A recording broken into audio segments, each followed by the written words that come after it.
こんにちは、隙間のリリーです。目で読むためのハワイ語ミニ講座、よろしくお願いします。今日はハワイ語の漢詞の使い分けについてお話ししたいと思います。ハワイ語の漢詞には、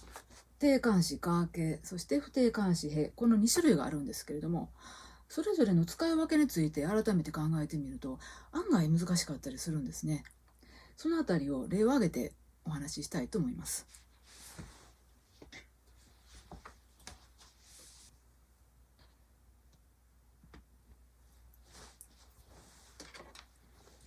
カモレルオヒアカイカポリオペレ。直訳すると、ヒーアカイカポリオペレ、ヒーアカの物語という意味ですけれども、この本のタイトルなんですね。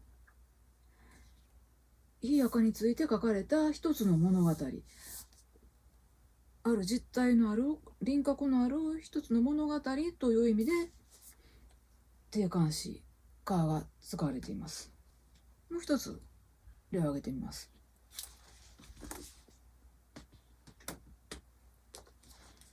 カレイハーヘオ。ハーヘオは誇り高いとかプラウドっていう意味ですけれども、誇り高いレイ、これもガレイハーヘオという文法書のタイトルなんですね。ハワイ語の言語体系、ハワイ語の世界を例に例えてるんですけれども、その一つの世界という意味である輪郭を持っている。定冠詞にはそういう意味合いがあるんですね。では不定冠詞の方はどんな風に使われるか、これも例を挙げてみてみたいと思います。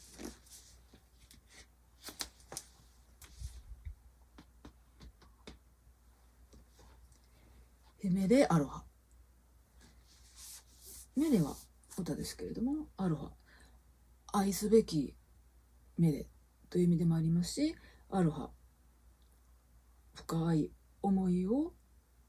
語っているメデ、そういう意味合いもあると思うんですけれども、これもハワイアンソングを集めている曲集のタイトルなんですね。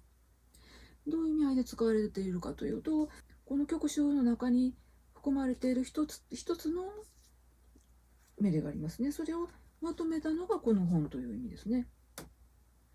この本に集めているのはアロハを歌った歌なんですと。アロハを歌っている種類のメレを集めていますという。へというのは、不定冠詞へは改めて訳されることはないんですけれども、意味をあえて言おうとすれば、ある種類のというカテゴライズするときに使われる言葉なんですね。こちらの方はこのメレが省略されてヘアロハというタイトルですけれども、アロハにまつわる物語、アロハにまつわるメレを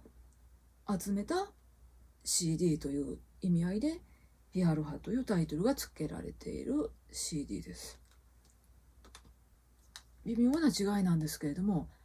定冠詞カー形、そして不定冠詞へ、こんな風に例を挙げて実際にどんな風に使われているかというところで、その違いを掴んでいただくといいのではないかなと思います。目で読むためのハワイ語ミニ講座、終わります。